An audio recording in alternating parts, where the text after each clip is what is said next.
A powerful figure unleashes a swirling magical attack, warning that after all these actions, there will be no chance to escape punishment. The narration introduces Vim Abel, a court magician honored for his role in resolving the Empire's crisis. He is remembered as a hero. The scene shifts to the Cyrus Empire, where Vim Abel stands trial before a judge and guards.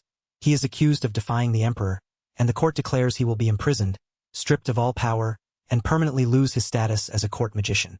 The emperor, seated on his throne, reminds Vim that it was the previous emperor who appointed him and that despite being a commoner, he holds great power. Vim reacts in shock and disbelief, whispering that this cannot be true. As the story closes on a quiet, somber moment outside with a covered wagon moving through a forested area. A covered wagon arrives at a large stone gate, guarded by shadowy figures who declare that Vim Abel's magic has been sealed and any resistance is futile. Inside, Vim struggles desperately against his restraints, pleading that this is ridiculous. He clenches his fists, frustrated and desperate, questioning if everything will end here. Despite his efforts, he reflects bitterly that even though he worked hard to change this unreasonable world, nothing has improved. More than 10 years earlier, Vim sits injured outside with a girl named Anna, who worries about his constant injuries and offers to heal him. They share a warm, childhood friendship, with Vim admiring Anna's kindness and calling her awesome. She proudly declares herself a magician of justice, a promise she made when she turned 9. That same year, tragedy strikes as Anna is violently abducted by a human trafficking organization and killed. Vim screams in anguish, vowing to change the world into one without sadness or harm. He swears an oath to become a magician of justice, determined to prevent such pain from happening again. Back in the present, Vim struggles against the locked door and the heavy handcuffs binding his wrists. He insists he cannot die here. Tied up and powerless, though risky, he decides to use the handcuffs, his magic sealed by them, as his only option to fight back, steeling himself for what comes next. Vim Abel summons swirling magic around him, determined to let the mana in his body run wild and forcibly break free from his handcuffs. A calm, confident smile crosses his face as he prepares to unleash his power. The shackles crack and shatter, freeing his wrists. He clenches his fists triumphantly, relieved that his plan worked. Turning toward the locked door, he wonders how to leave this place. He casts a fireball spell, but the flames are stopped by an invisible barrier. He realizes it's some kind of ancient barrier, impossible to break with normal magic. Suddenly, a mysterious voice echoes, asking if he desires power. The voice repeats its question, unsettling Vim. He contemplates the source of this power and whether it could help him escape. Doubting convenient solutions, he acknowledges he has no other choice and prepares to accept whatever comes next. He grimaces, noting the mana here is so dense it could overwhelm anyone unaccustomed to it. The thick concentration of mana is enough to cause fainting. He wonders if this place is an S-rank dungeon, where powerful monsters are born from mana cores. He recalls that high-rank dungeons require a proper party to clear, or else survival is impossible. He steels himself and decides to move forward alone, questioning if he can manage by himself. Summoning magic, he prepares to face whatever lurks ahead. Suddenly, a massive stone creature charges at him with a fierce roar. He spots a stairway and wonders if this might be the deepest part of the dungeon. Quietly, he asks if a dungeon boss awaits him here. The empty, vast chamber feels ominous as he contemplates the challenge. A sudden tremor shakes the ground, confirming his suspicion. A colossal boss monster appears, forcing him to brace for battle as the floor cracks beneath his feet. A massive black dragon roars fiercely, its immense presence shaking the ground. Vim Abel faces it, startled but composed, realizing this terrifying beast is the dungeon's boss. He grimaces, recalling that defeating it alone is nearly impossible without a team of high-rank adventurers. Without hesitation, Vim charges forward, shouting a battle cry. The dragon breathes fire, its jaws snapping wide as it lunges. Vim braces himself, preparing to counter the assault. He quickly casts a protective spell, summoning a glowing magical barrier to shield himself from the dragon's attack. The barrier crackles with energy as the dragon's flames collide against it, momentarily halting the onslaught. The dragon shifts its focus, roaring again as it targets Vim's new position. Calm and confident, Vim completes the ancient barrier spell, floating within the shimmering shield while calling out to the beast, ready for the next move. Vim Abel launches himself forward, unleashing a powerful magical strike that tears through the battlefield. He lands firmly, declaring his resolve as he prepares for the next phase of the fight. With a confident smile, he calls upon the spirit of light, summoning a radiant lance to pierce the darkness and strike the dragon. The beast recoils, caught off guard by the sudden holy assault. The dragon lies defeated, its massive form broken and still. Vim catches his breath, relieved he arrived just in time, explaining he used a physical barrier with no casting delay to protect the ancient spell. He questions if the path is now clear. A mysterious voice echoes again, asking if he desires power. Vim turns, startled and wary, demanding the source reveal itself quickly, insisting he traveled far to obtain this power. A voice solemnly declares it will grant Vim Abel immortality. A glowing skill icon appears before him, announcing the acquisition of the immortality skill.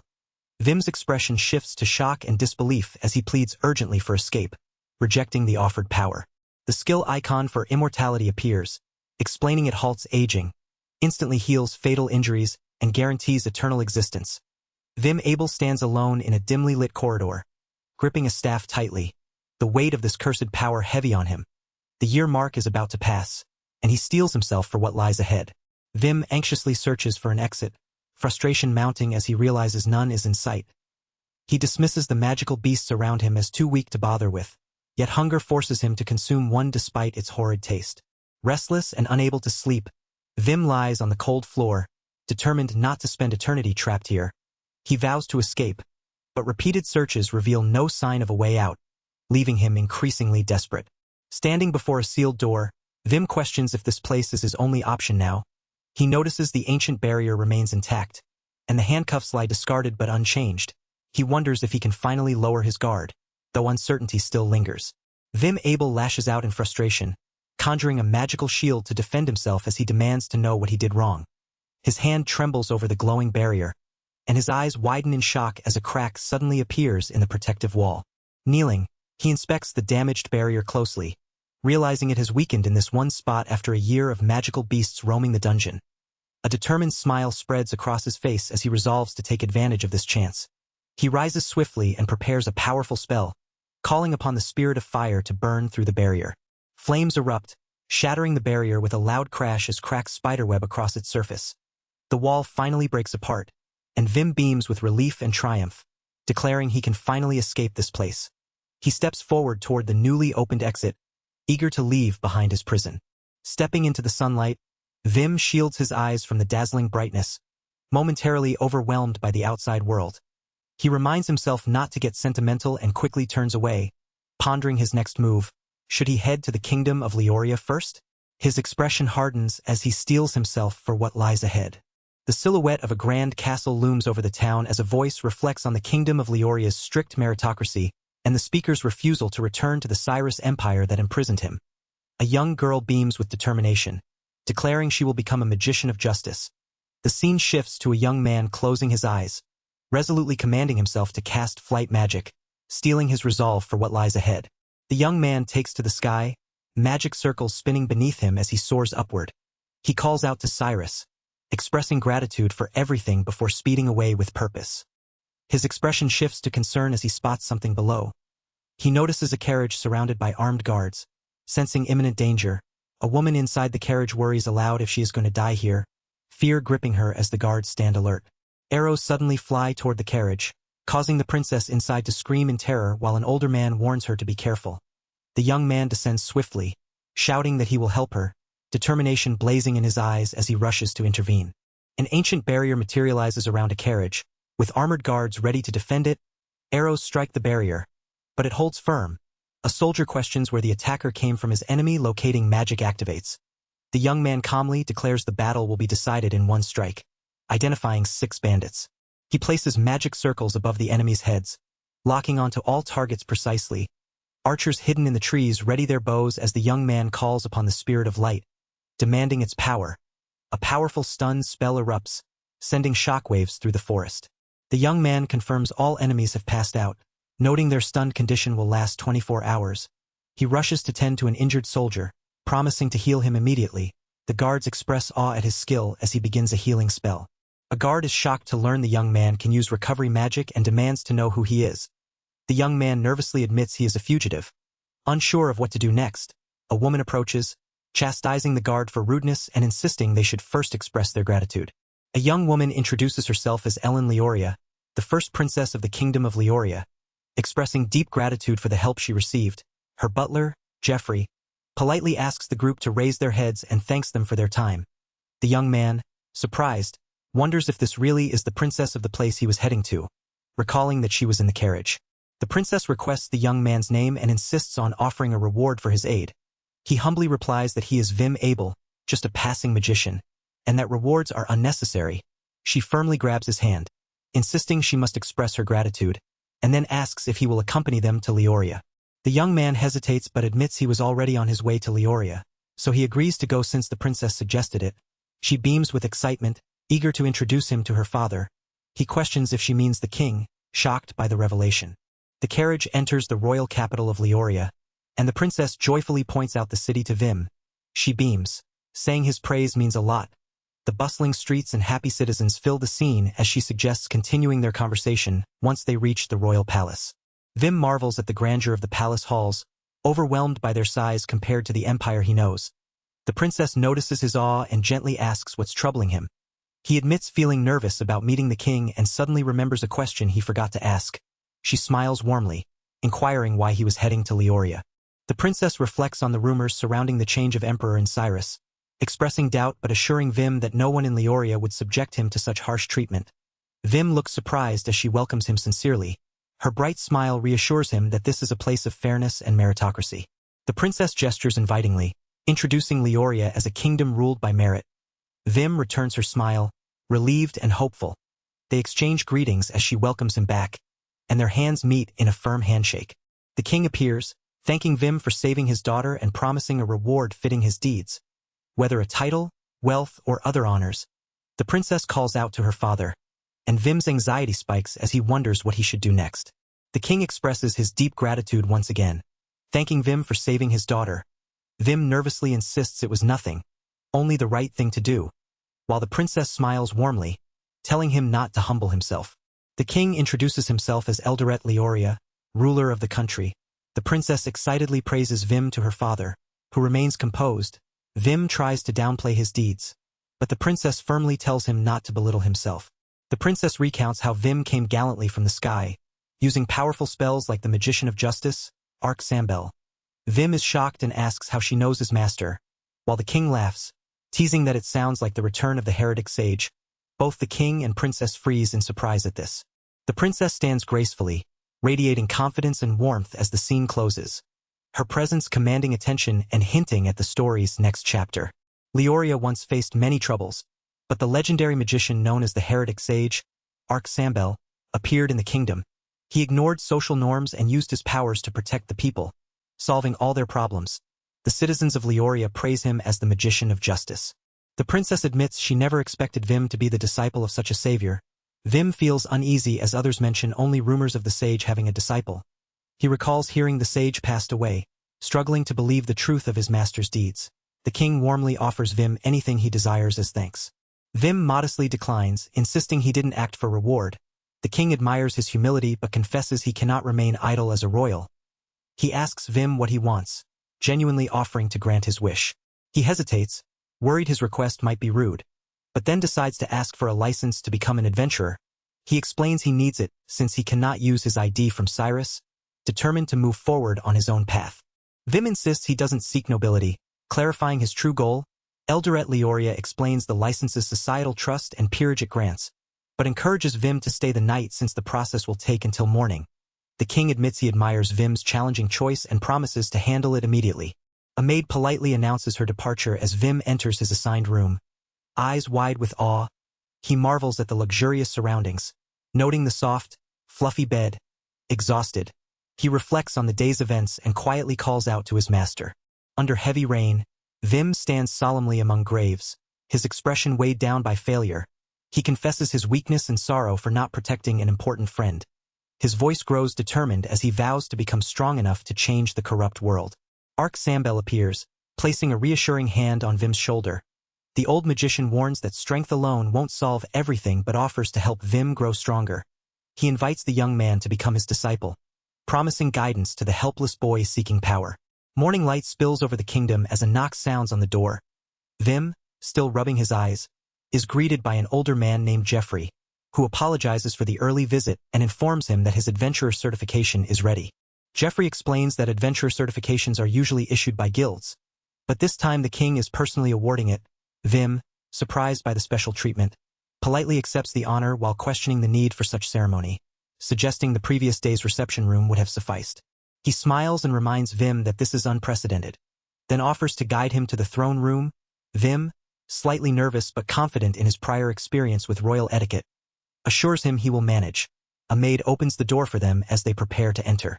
The grand throne room is filled with nobles and courtiers. Vim steps forward alone, the crowd parting as the king commands him to come forth, marking the moment of his official recognition. Vim feels overwhelmed by the grandeur of the throne room and the gathered nobles, his eyes darting nervously. The king, Elderet Leoria, announces he will personally award Vim's adventurer certification. He commands Vim to raise his head and listen carefully. Elderet formally designates Vim as an S-rank adventurer, the highest rank possible. The nobles whisper excitedly about the rarity and prestige of such a rank. Impressed by Vim's rapid rise from the lowest rank, applause breaks out, catching Vim off guard as he processes the weight of the honor. Vim stammers, trying to speak up, but Elderet smiles knowingly and tells him to hold on. The king continues, explaining he will assign Vim a second name as proof of his top rank, preparing to bestow a special title.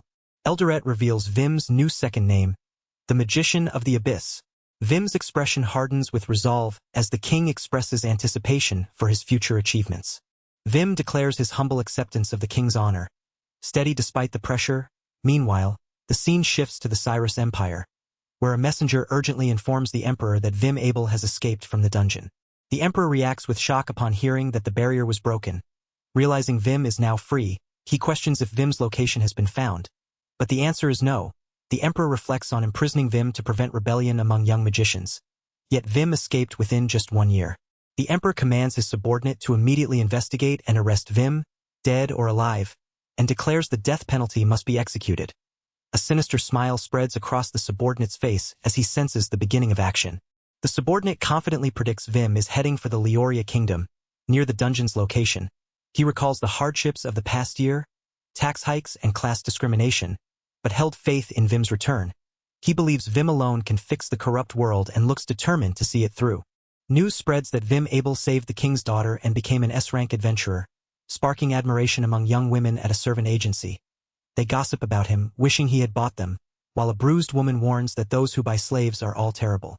2 women stand back to back, their expressions calm and determined, marking the start of a new chapter. Vim arrives at a grand mansion, awestruck by its enormous size, realizing this is his new residence. He enters the mansion and is greeted by a poised head maid named Arya and a dignified butler named James, who introduce themselves as his new caretakers for everyday life. The butler asks if Vim has eaten yet and offers to guide him to the prepared meal. Vim, sweating nervously, replies that the pleasure is all his. As they walk down a hallway, Vim reflects on how he never imagined living an upper-class life. At the dining room, Vim is amazed by the lavish spread and wonders if it's really okay to eat so much. The butler assures him it was prepared especially for him. Vim eagerly thanks them and begins eating, overwhelmed by how delicious the food is and how good it feels to enjoy such a meal for the first time. While sipping tea, Vim mentions he was thinking about finding a teammate. The butler offers to bring a map and asks if Vim plans to join a guild or visit the slave merchant.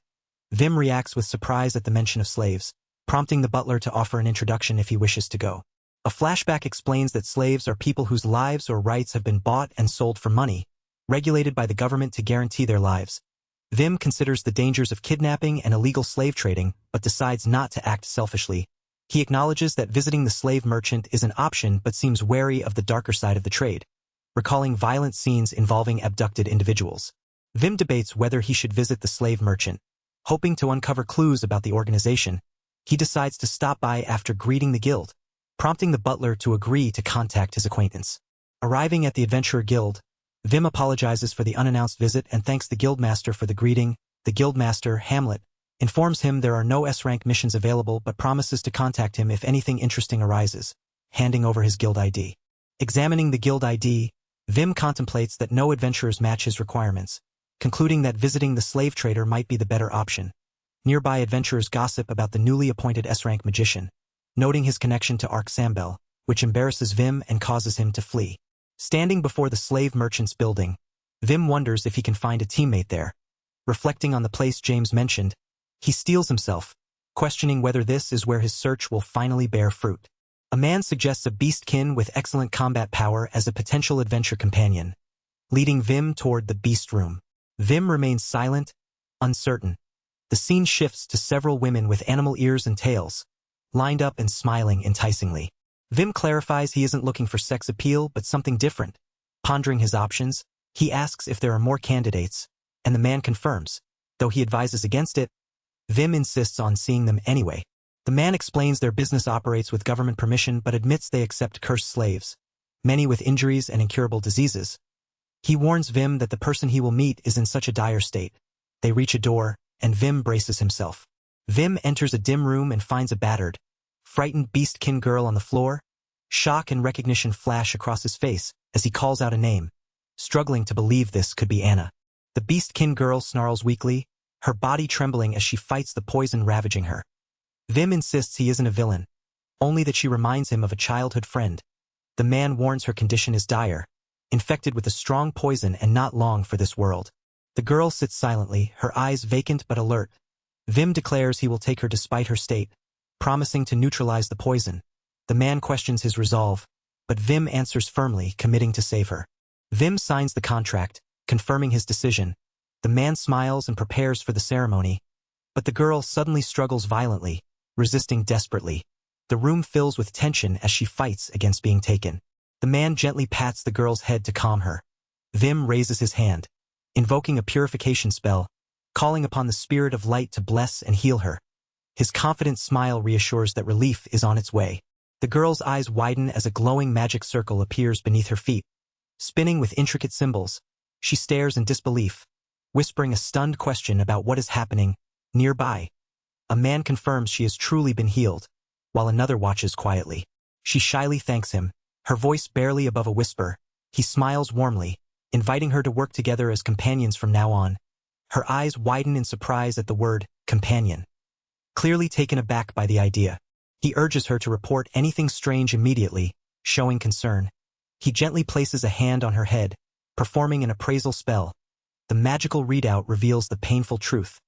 She was cursed by the poison dragon's venom. The man's eyes focus sharply on the label Princess of a Fallen Country, displayed on the appraisal screen. She looks down, quietly acknowledging her true class. He processes this revelation, murmuring the title aloud, connecting her identity to her hidden past. The label Princess of a Fallen Country zooms sharply into focus, intensifying with each frame as the words are enhanced and emphasized dramatically. The final moment cuts abruptly to a stunned, confused reaction, silently expressing disbelief and shock. Vim asks if the poison dragon's curse has been purified and if she's already feeling better. She responds with a hesitant but clear yes. He smiles warmly, relieved by her progress. Nearby, two men cheerfully praise Vim, calling him an S-rank adventurer for curing her. He modestly shrugs off the praise, saying he only did what was natural. The girl reflects silently, clutching her necklace. Conflicted, she acknowledges he's kind and treats her normally. But doubts linger, memories of being treated badly and mistrust of those who by slaves cloud her thoughts. A flashback reveals the country of the beastkin 10 years earlier. Engulfed in flames, children hide helplessly as a cruel woman with a heart symbol on her cheek taunts them, saying adults are gone and they should surrender. The girl pleads desperately for her mother's help. The flashback continues, showing the girl's painful past as a slave. She endures abuse and rejection, told she's useless and discarded after being poisoned. Her eyes widen in shock as she recalls how a good person suddenly appeared, a rare and convenient miracle in her harsh world. Doubt gnaws at her. Can she truly trust him? The pain has faded, replaced by awe at his skill as a magician. A man steps forward, politely asking if he might extend his care to the other children as well. He blinks in surprise at the request, then smiles warmly, affirming without hesitation that he won't refuse. The cat-eared girl watches him, her expression softening with cautious hope. He suddenly remembers he hasn't introduced himself yet, turning to her with an earnest expression. She reacts with surprise as he extends his hand, introducing himself as Vim Abel with a friendly smile. Though she still knows little about him, she senses his sincerity. His words come straight from the heart, and she wants to believe in their truth. She reaches out her hand to meet his, a fragile trust beginning to form between them. The cat-eared girl introduces herself as Hannah Sharon, her voice warm and hopeful. She promises to be in his care, and their handshake feels comforting despite the dire circumstances. An older woman gestures toward a magic circle on the floor, inviting them to begin the contract ceremony. The two step inside the circle, anticipation and slight nervousness filling the air. A man hands a small blade to the boy, instructing him to place drops of blood on a pattern at the back of Hannah's neck. The boy carefully follows the ritual, the magic circle glowing brighter with each drop.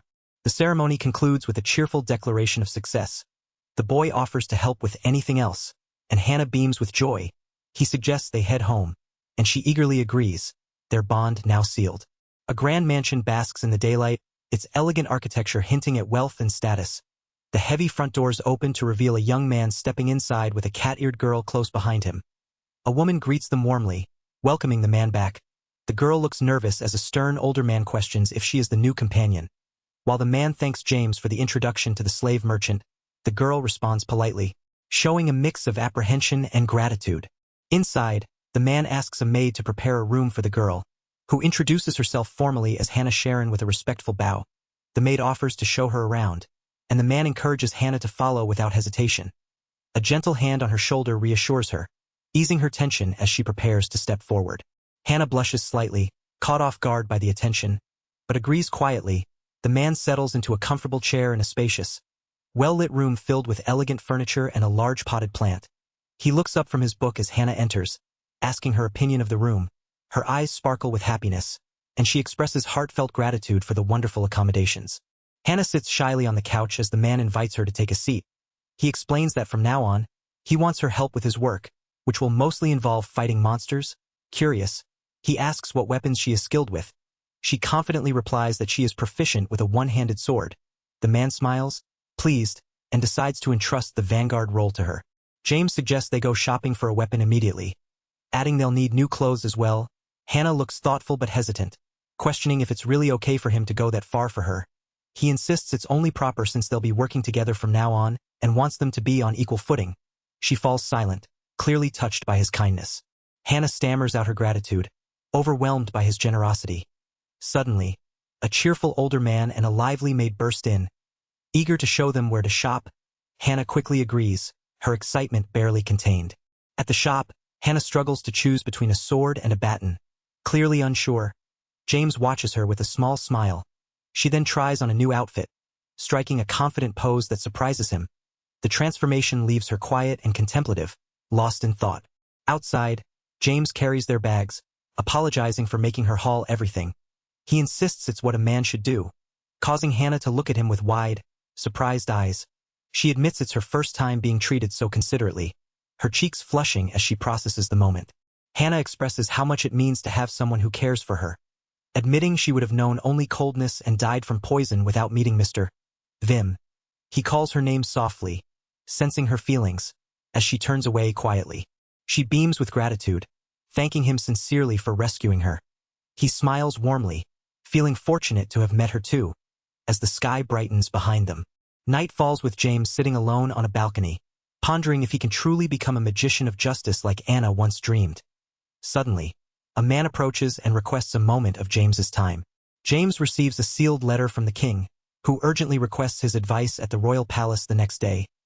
His expression tightens with concern, wondering what matter could require the king's counsel.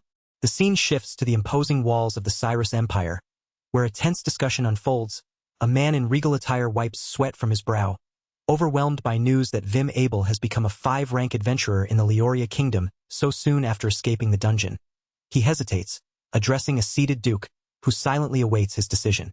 The man reflects on having imprisoned Vim Abel earlier, seeing him as a threat. The situation is dire, with the possibility of war looming between Leoria and Cyrus. He orders caution, instructing his subordinate to report any new information immediately. The subordinate responds with a firm acknowledgement, while the man wrestles with uncertainty about his next move.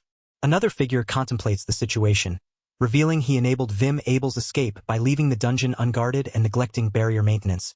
Despite the risk, the smooth escape brings him some relief. He questions what Vim Abel will do next, a faint smile crossing his face as he ponders the future. Evening falls at the royal palace, where Hannah Sharon and James are summoned. Elderet Leoria greets them warmly, apologizing for the summons and inviting them to sit. He acknowledges Hannah by name, expressing pleasure at meeting her and praising her talents. Hannah, initially stiff and overwhelmed, responds with heartfelt gratitude, touched by his kindness and genuine welcome. The king's calm demeanor hides his sharp awareness. He clearly knows Hannah Sharon's origins, acting without regard for status as expected of a meritocratic ruler. He reveals the true purpose of this meeting, a request for support. The king explains that the Third Night Order struggles against monsters in the eastern forest, with surrounding areas also suffering damage. He asks Vim Abel directly if he will go to assist. Vim accepts without hesitation, determined to help. The king thanks Vim and slides a card across the table, explaining it grants him the authority to bypass inspections or troublesome procedures. A sign of royal backing, both Vim and Hannah look at the card with curiosity and surprise. The king considers how to register Hannah as an adventurer despite government prohibitions against slaves doing so. He opposes such regulations and acknowledges ongoing debates about abolishing them. Though many remain conservative, the cityscape outside hints at the challenges ahead. The king declares Hannah Sharon's registration a special case and aims to use this chance to push for abolishing slavery. He insists Vim complete this mission without fail, prompting both to respond with determined agreement. As their carriage moves through the forest, Hannah praises the king for giving her a chance to become an adventurer. Vim smiles thoughtfully, hoping the king might one day abolish slavery entirely. Vim reflects on the necessity of the current system, believing it prevented Anna's death and that even criminal slaves like Hannah need to be used for income. He acknowledges that without it, no one would feel sorrow or see improvement. A carriage driver informs them it will take half a day to reach Barren, near the eastern forest, and suggests Hannah rest. Vim scans for enemies, suddenly sensing someone under attack by a dragon nearby. Vim bursts from the carriage, determination blazing in his eyes as he declares he's going to help. Hannah follows closely behind, ready to support, while the driver reacts in surprise. A fierce battle unfolds as Hannah lunges at a dragon. Shouting a fierce battle cry, she dodges its attacks, sweat and resolve marking her face as she fights desperately. The dragon strikes a heavy blow, sending Hannah crashing to the ground with a scream. She struggles to rise, frustration and pain mixing as the dragon looms over her, mocking her failure after coming so far. Vim casts a powerful spell, erecting a shimmering barrier just in time to shield Hannah from the dragon's assault. She looks up in shock, asking who he is, while he smiles, relieved to have arrived at the critical moment. Vim shouts for Hannah to come as he leaps forward, urgency in his voice. She swiftly dodges the dragon's tail, narrowly avoiding its crushing blow. The dragon spreads its wings, preparing to strike again. The king summons fiery magic, calling on the spirit of fire to unleash fire bullets. Flames erupt, striking the dragon and forcing it back. The dragon roars, engulfed in blazing attacks. Hannah rolls nimbly to evade the dragon's next assault. Her focus sharp, the dragon lunges, but she counters with a powerful strike, pushing it back.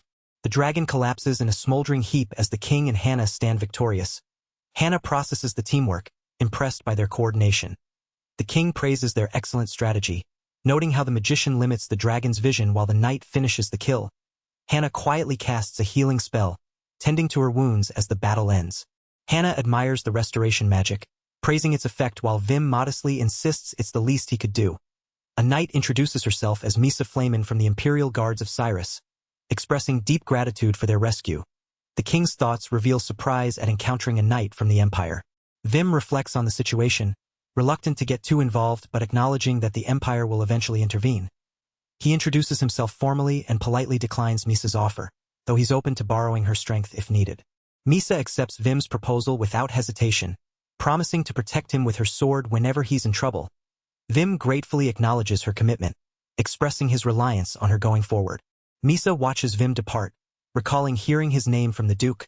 She smiles softly, realizing she owes a favor to a remarkable person as she reflects on the bond formed between them. The closest town to the East Forest, Balin, hosts a bustling guild branch. A carriage arrives, and a man announces he needs to see the guild branch master by order of the king. He is recognized as Mr. Vim, accompanied by Miss Hannah, and they are promptly guided inside. Inside the guild branch master's office, a welcoming woman named Camilla introduces herself as the master of Balin's guild branch. She invites them to sit and begins explaining the current situation in the East Forest. Camilla details how the Night Order is being pushed back and monsters continue to reappear relentlessly. She warns that even simple tasks can be challenging for beginners, as many inexperienced adventurers are making the situation uncontrollable. Vim listens intently, determined to help. With resolve, Vim summons magic, preparing to take action and assist with the escalating threats in the East Forest. The dense canopy of the east forest looms overhead as tension rises. The young man furrows his brow, puzzled by the overwhelming mana concentration around them. Urging Hannah to stay alert, they dash forward, but a terrifying roar cuts through the air. Both freeze, stunned by the sheer intensity of the mana, far beyond normal levels. A massive dragon emerges, its presence radiating danger as knights brace for battle. The young man calls out, checking if everyone is all right. His gaze fixed on the source of the dense mana. He suspects the dragon itself is the cause. The knights warn others to flee, recognizing the threat as the dragon advances. The dragon bellows fiercely, lunging toward the young man who commands Hannah to take the lead in the fight. She leaps into action, swinging her sword with precision as the dragon snaps its jaws.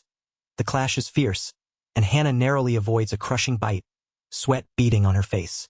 The young man catches Hannah as she falls, concern flashing in his eyes as he asks if she's all right.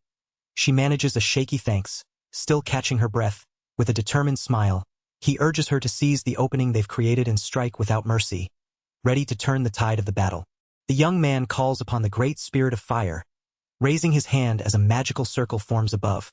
A roaring energy surges forth, gathering into a massive fiery sphere aimed at the dragon.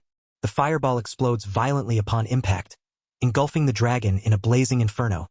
The beast roars in agony as the explosion tears through the forest, shaking the ground beneath them. The young man declares the battle over, his gaze steady as he urges everyone to focus on treating the wounded. He summons the spirit of light, casting a healing spell that envelopes the injured knights in a warm glow. A knight steps forward, introducing himself as the vice leader of the Third Knight Order, expressing deep gratitude for their rescue. The young man explains the dense mana came from the defeated monster, assuring them safety for now as the group shares a moment of relief beneath the forest canopy. A grand banquet celebrates the successful monster subjugation in the East Forest, with members of the Bullen Guild and the Third Knight Order raising their glasses.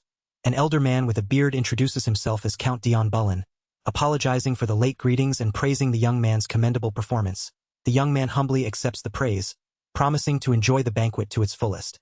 The young man shares a drink with the bespectacled companion, who praises the swift completion of the request and credits everyone involved. Narration reflects on the kingdom's fair treatment of people, rewarding hardworking talents, and how this fosters a lively, wonderful country unlike the Empire of Cyrus. Night falls as the young man and a cat-eared girl chat about the banquet's fun and good food. The young man grows uneasy, sensing an unnatural quiet outside. He wonders if the area is a clearing barrier devoid of life, a chilling feeling creeping over him. Suddenly, the wagon's wheel creaks, drawing their attention. An older man appears, explaining the road is blocked despite a clearing barrier supposedly being in place. The young man faces a group of armed strangers standing in their path, tension rising as the way forward is cut off. The man with glasses smirks, impressed by the young man's knowledge, but warns that mental magic can be nullified with skills. The young man commands them to get out of the way, standing firm despite the threat. The group of thugs rushes forward, but the young man immediately casts a powerful thunderbolt spell. Forcing them back, he urges the cat-eared girl to wait and not act without discussing first. The young man orders the cat-eared girl named Hannah to take care of two people, astonishing their opponent with the sheer power of his magic from just a short chant. Hannah leaps into action, dodging and countering the attacker's strikes with swift precision. The man with glasses, now surrounded by thrown knives, admits defeat, calling the young man just a magician. The young man stands confidently as the thugs retreat. Wounded and defeated, the forest quiet once more.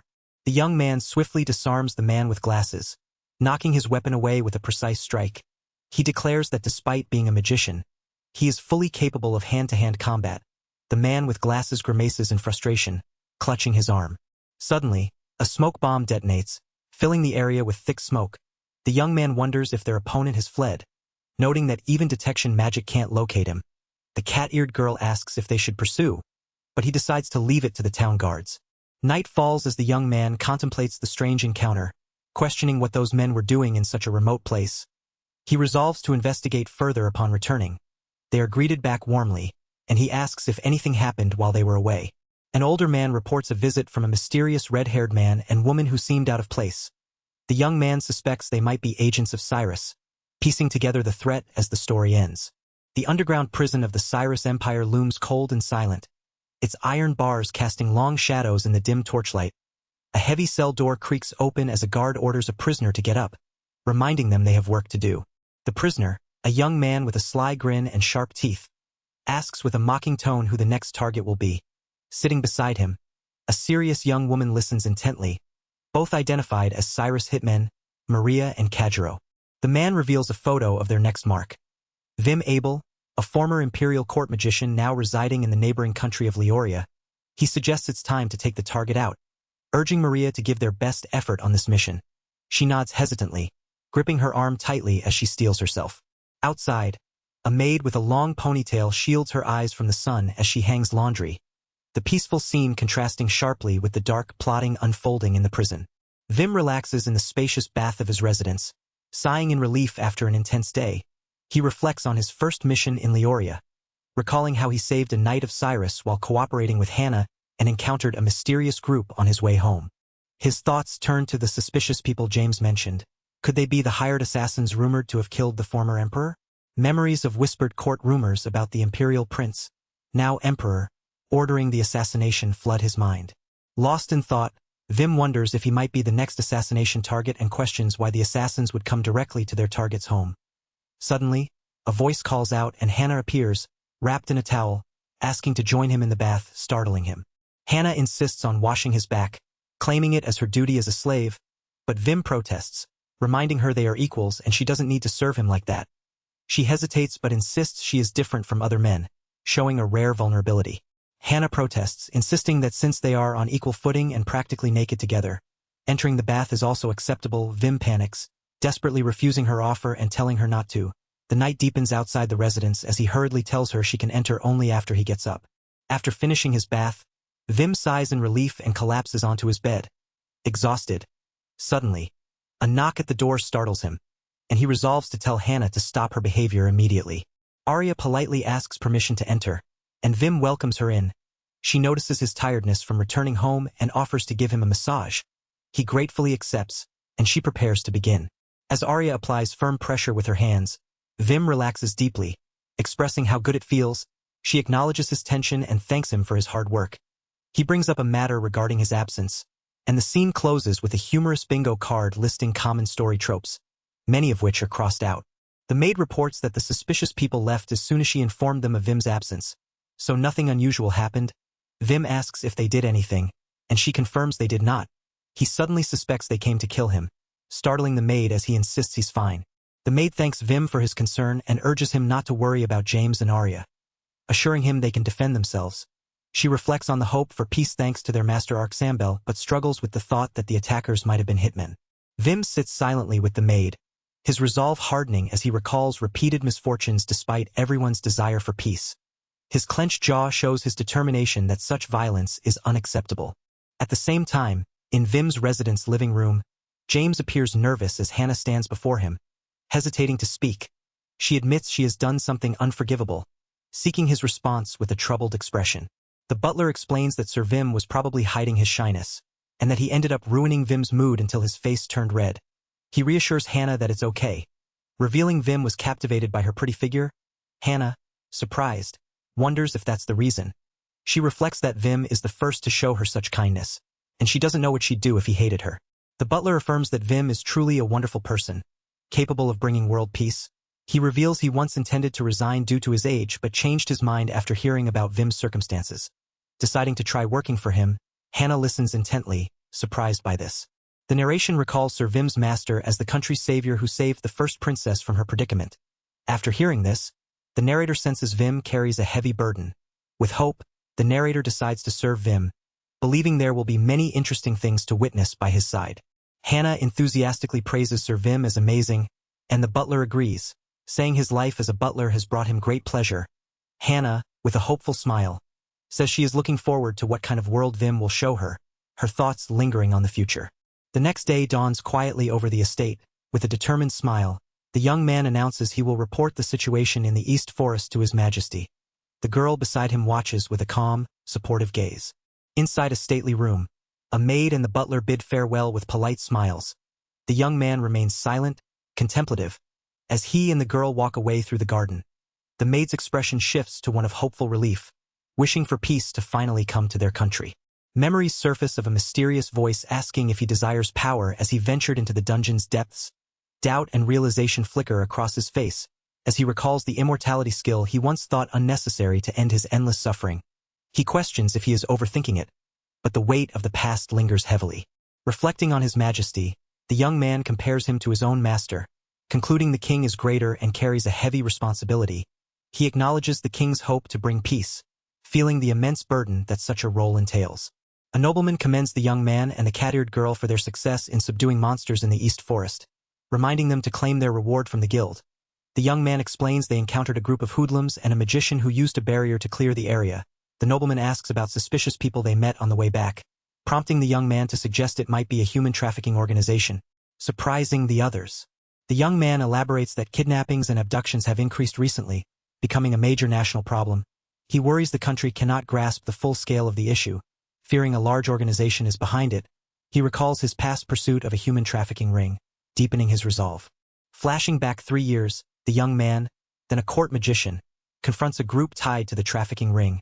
Vowing revenge for someone named Anna, he unleashes a powerful spell, but the enemies rush him, forcing him to dodge. An explosion erupts, shocking him. Returning to the present, the young man reveals the trafficker escaped after killing comrades, indicating the organization's size. He offers to investigate further, emphasizing that human trafficking is unforgivable, no matter who is involved. The nobleman acknowledges the young man's knowledge and entrusts him with the investigation, urging him to report any findings. The young man agrees solemnly. Suddenly, a door bursts open, revealing a radiant princess who greets the nobleman warmly, asking to be called Ellen. The young man and a cat-eared girl exchange surprised glances as the princess's cheerful demeanor fills the room. The cat-eared girl realizes the princess is Hana-sama, the rumored partner of the nobleman. The princess playfully chides the nobleman for using chan. Then the group reminisces about a recent banquet filled with delicious food. The princess expresses a desire to try the original version of the local specialty someday, delighting the nobleman who promises to share more stories in the future. Their warm conversation is interrupted as the nobleman and princess exchange a meaningful glance before the door closes behind her. The nobleman turns serious, apologizing to the Princess Ellen for not being able to let her go freely due to ongoing dangers. She accepts this with quiet understanding, acknowledging the risks that remain outside. Ellen-chan smiles brightly, expressing her hope that Vim will bring peace to the world. Her eyes shining with belief, the nobleman nods gently, agreeing with her heartfelt conviction. He admits he also believes in Vim, sharing a quiet moment of mutual hope. Walking through a grand hallway, a young man introduces himself as Camille, the captain of the Third Night Order, and asks to be called just Mark. The nobleman calls out to him warmly, and the cat-eared girl reacts with surprise. Camille compliments Hana-sama on her appearance, causing the nobleman and the cat-eared girl to blush awkwardly. Camille and the nobleman engage in a polite conversation as the nobleman confirms his recent return. Camille asks if the nobleman has time later, hinting at an important matter. The nobleman listens intently as Camille reveals that a gentleman wishes to meet with him, piquing his curiosity. Camille formally introduces himself and announces he has brought Vim and his partner to meet someone important. He apologizes for skipping straight to business and requests their assistance in subjugating a sudden surge of slimes in the East Forest, emphasizing the urgency and importance of their contribution. 1 week later, the day of the slime subjugation departure arrives. Sir Vim and Carmel greet each other warmly as they prepare to leave. Soldiers stand ready, and Sir Vim assures them he is right on time, dismissing any worries about delay. Sir Vim meets Aaron, the acting chief court magician, who introduces himself politely and promises to oversee today's subjugation. Their handshake reveals Aaron's strong mana, comparable to a high-ranking adventurer. Sir Vim notes the strength silently as they prepare to depart, confirming everyone has gathered. The group assembles in a carriage and Sir Vim outlines the plan. They will first head to Radia, their base town. The knights will clear out surrounding magical beasts while the magicians focus on attacking the slimes. He assigns Aaron, himself, Hana-sama, and another member to lead the charge, counting on their cooperation. The team discusses the unusual slime outbreak, noting that magic beasts have become scarce nearby. Though their numbers fluctuate unpredictably by area, Sir Vim speculates the balance of mana in the air may have shifted due to human development, possibly causing this crisis. The group contemplates the heavy responsibility they now bear, aware this may be a consequence of their own actions. The group arrives at the bustling commercial town of Radia, where the knights and magicians part ways with a courteous farewell. The young hunter and the cat-eared girl take in the lively market stalls. Pondering what to do first, he eagerly grabs her hand, inviting her to eat, and she brightens at the sight of delicious skewers. She savors the food with delight, clearly enjoying the moment. The hunter teases her playfully, but she quickly protests. Suddenly, they spot a child being dragged away by rough men, prompting urgent concern. The girl points out the danger, and the hunter's gaze sharpens. The child struggles as the men threaten her. But the hunter steps forward, warning them that ganging up on a little girl is unfair. His presence alone sends the aggressors reeling as he swiftly strikes one down. With a protective gesture, the hunter casts a spell to subdue the attackers. While the girl watches anxiously, the rescued child, shaken but unharmed, is comforted as they suggest heading to the guild for safety. The hunter reflects on the child's fear, understanding the trauma she must have endured. He swears on a card bearing the royal family's emblem to protect her. Offering reassurance, taking her hand, he urges her to leave quickly. Warning that the place is dangerous, she agrees silently. They arrive at the Radia Guild branch, where they are told to wait as protection procedures begin. Inside, he greets the children warmly, assuring them they are safe now. A woman asks if there is any news from the orphanage, but none yet. He senses trouble brewing as the children gather around, calling him Big Brother. The woman explains the number of children needing protection keeps rising. Though the guild is sheltering them, the orphanage refuses to take them in. He notes the orphanage should be receiving enough subsidies, raising suspicion. His expression hardens as he resolves to investigate the growing problem. Several hours later in Radia Forest, a commander orders the start of slime subjugation. Soldiers prepare to unite their strength and advance without retreat. The hunter, the cat-eared girl, and a mage stand ready, determined to defeat the magic beasts together. He tells Hana-sama not to push herself and to leave the slimes to him. She apologizes for not being of much help, but he reassures her with a warm smile, saying she has saved him many times. Gently patting her head, he promises to be the one protecting her this time. Hana-sama thanks him sincerely, her gratitude shining through. A man nearby smiles knowingly. While the group walks forward together, he reflects on the strong bond of trust between them and urges her to learn from their example. With confidence, he tells her to leave the other magic beasts to them, counting on her as his partner. The scene shifts to the advancing magic beasts, slimes and mummies. Threatening the group, the commander orders the clearing to begin, and the soldiers charge forward. Hana-sama and the knight leap into action, cutting down the monsters swiftly. A massive dragon roars, opening its jaws wide to attack. The knight and Hana-sama stand firm, ready to defend. The mage chants a spell, calling upon the flames to aid their fight, while the others brace themselves for the battle ahead. The mage and the knight unleash a powerful fire spell, incinerating the advancing slimes with a fierce blast. The woman watches in awe as a mummy lunges forward, its fist swinging toward her. She narrowly dodges, impressed by the overwhelming firepower. The knight steps in, blocking the mummy's attack with swift precision. The mage calls out the name of his spell, Flame Gatling Gun. As a barrage of fiery magic rains down on the enemies, the woman, still recovering, expresses her gratitude, realizing she was saved just in time. The knight urges her to stay focused, insisting they must press on to the next target without hesitation. The group regroups after the skirmish, the woman complimenting the knight's skill and stamina. He reveals he has only used about 20% of his mana, living up to his title as the Magician of the Abyss. She apologizes for holding him back, feeling unworthy as acting chief magician. The knight reassures her gently, valuing her capability and encouraging her to hold her head high. The woman bows deeply, overwhelmed with remorse for being distracted by the knight's magic. He remains calm and understanding, emphasizing that her safety is what matters most. She looks up, comforted by his kindness, as he reminds her that she is acting chief magician because she is capable and strong. The young woman clasps her hands tightly, tears of gratitude streaming down her face as she thanks Lord Vim with heartfelt sincerity. The group leader nods calmly, then instructs Sir Vim to use detection magic and check for any nearby magic beasts. The command is acknowledged promptly. The group watches the detection magic's results with growing concern as the grid displays multiple danger warnings. The young man's face tightens, realizing the threat is a large magic beast nearby. He orders the others to gather the other units immediately. A woman readies a communication spell, confirming they will accompany Sir Vim. The group advances cautiously through the forest, tension mounting as they approach the source of danger. Suddenly, a massive, grotesque slime creature with multiple eyes and sharp teeth emerges from the shadows, its presence overwhelming and terrifying. A monstrous slime towers before the group, its many eyes and jagged teeth radiating menace. One soldier gasps at its sheer size, confessing he's never seen anything like it.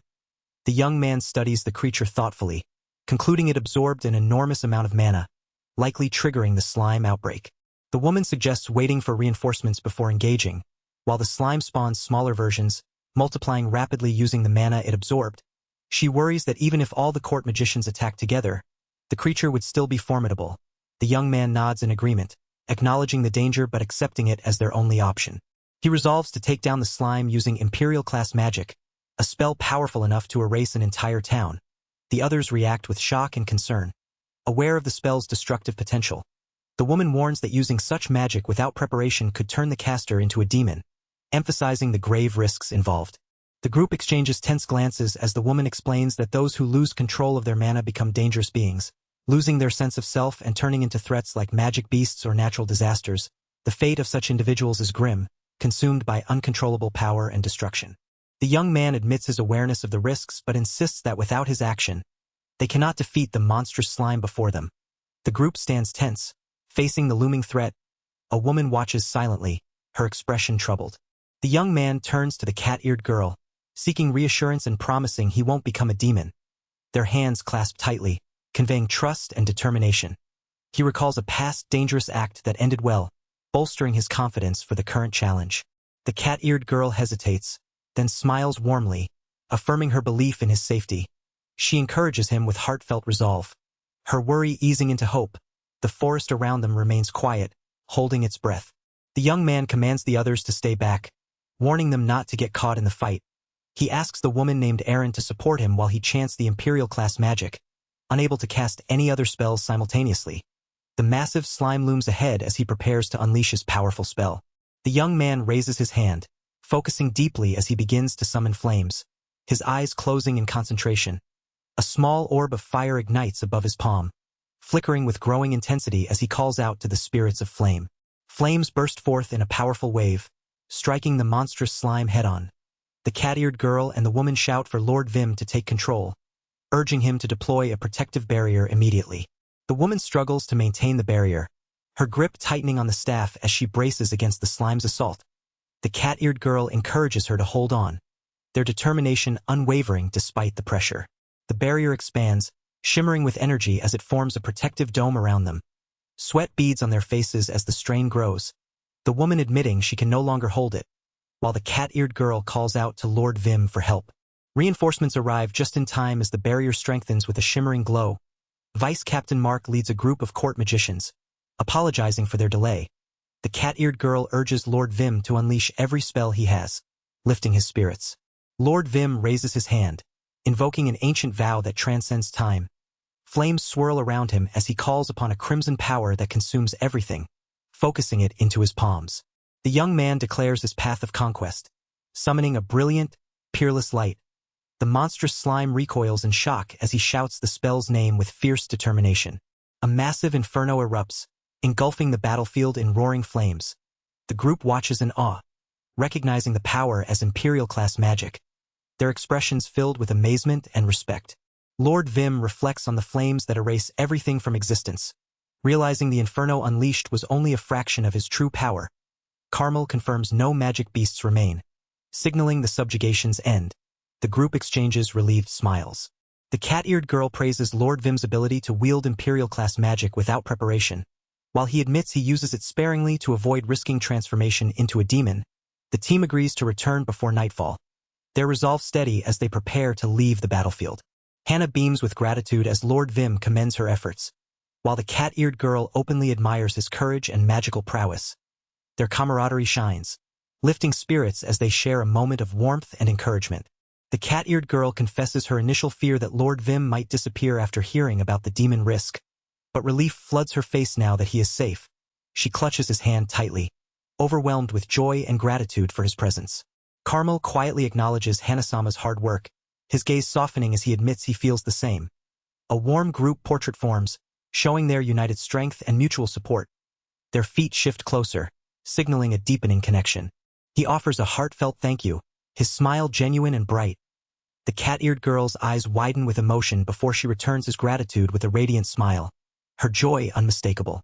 Their silent exchange lingers, filled with unspoken understanding. He reflects on her transformation from pain to vibrant life, vowing to nurture happiness for those still without smiles. Walking side by side, he wonders if he can truly make that dream real. The next day, Lord Vim returns home to a warm welcome. A serious message arrives from the king, requesting that he bring Hana-sama to the royal palace. The cat-eared girl reacts with shock, stunned that the king personally summoned her. Lord Vim and the cat-eared girl enter a grand building. Their expressions alert as they step inside. The ornate architecture hints at the importance of this place. They are greeted formally by attendants who acknowledge their arrival. The king explains he summoned them to present something special to Lady Hana. Emphasizing the importance of a proper setting, Hana reacts with surprise and nervousness. While the cat-eared girl watches anxiously, the king encourages them to proceed, promising to grant any desire. The maid invites Hana to step forward before the king. The king gestures warmly as he invites Hana to follow him. He holds out a certificate, preparing to formally recognize her. Hana listens intently, her expression a mix of anticipation and disbelief. The king begins to speak, addressing her by name and acknowledging her achievements. The king officially appoints Hana as a B-rank adventurer, stunning her with the unexpected honor. She questions if slaves can become adventurers, and the king reassures her that Leoria is a meritocracy where everyone has equal opportunity. He expresses hope for her continued success, encouraging her to seize her chance. Tears well up as Hana struggles to hold back her emotions, overwhelmed by the moment. She gratefully accepts the certificate bearing her name and new rank. Her hands trembling slightly, the ornate room glows softly around them. The king expresses his gratitude and acknowledges the progress made thanks to Hana's efforts. Noting even resistant nobles have begun to change, he asks if she has any requests, prompting her to pause and consider carefully. Hana reveals troubling news about the growing number of children needing protection at the guild in Radia, noting that orphanages refuse to take them in despite sufficient funding. The king listens intently as she suggests investigating possible embezzlement of funds. The king immediately orders the prime minister to launch an investigation. Showing respect and urgency, Hana quietly explains she made a promise to protect a little orphaned girl, vowing to ensure justice if corruption is found. The young lord solemnly swears on his family crest to do everything in his power to resolve the troubling matter. Carmel meets his gaze firmly, entrusting the responsibility to him with quiet determination. Carmel tells the cat-eared girl he has research to do and will be heading back. Asking about her plans, she decides to take a little walk around town before returning, and he reminds her to be home before dark, waving goodbye as he departs with a confident smile. The girl clutches her new B-rank adventurer certificate, her heart swelling with disbelief and hope. Carmel reflects that the king truly means well, imagining a future where slavery might finally be abolished. Two figures exchange a tense glance before a young man calls out to the girl named Maria. Another man with glasses greets Kajiro warmly, asking after the beast girl's condition with a friendly smile. Kajiro crouches beside a fallen figure, denying any involvement, while Maria stands nearby with arms crossed, skeptical. He notes the adventurer certificate proves this has nothing to do with slaves, whose only currency is their rights. She reflects that the beast girl was simply bought by someone the king favored. The girl laments the unfairness despite their shared status. The young man smirks, asking what she plans to do next. She questions if she wants to betray the empire and live in Leoria like their target.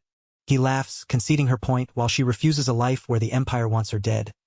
He counters that the empire isn't entirely bad, prompting her to question why it treats slaves like tools. The man reveals their freedom hinges on killing Vim. The reward for his death, Maria urges caution, but he insists on acting immediately to gain freedom sooner. She reacts with surprise, and his voice fades with a chilling reminder that fruit tastes best when perfectly ripe. The young man suggests killing the beast girl at her happiest moment, so she loses her precious master and all her current happiness, plunging into despair. He asks if that doesn't sound more fun, while the girl remains silent, calling him awful but unable to deny the cruel appeal. The girl admits the smug look on the young man's face irritates her and makes her want to tear it apart. He grins slyly, agreeing to tear everything apart together. Inside a grand mansion, a man searches through books in a vast study room. Frustrated as he finds no clues, he reflects on wanting to get rid of the immortality skill he gained in the dungeon where he was imprisoned but has found no leads. The man sighs in disappointment, admitting no luck. A maid enters quietly, asking if he is researching something. He responds silently as she sets down a cup of tea, addressing him as Arya. The man assures the maid that resting while working keeps him fine. She suggests he rest for the night since he just returned, but he shifts the conversation, asking about a large library with old or specialized books. The maid considers his request, mentioning the royal palace's library reputed to hold tens of thousands of volumes. He wonders if anyone can access it, and she confidently replies that while some cannot, it should be no problem for him. He eagerly asks her to send word to the royal palace on his behalf. Quiet determination settles over him as he hopes to find something useful among the vast collection. He reflects on the difficulty of mastering a skill he doesn't fully understand.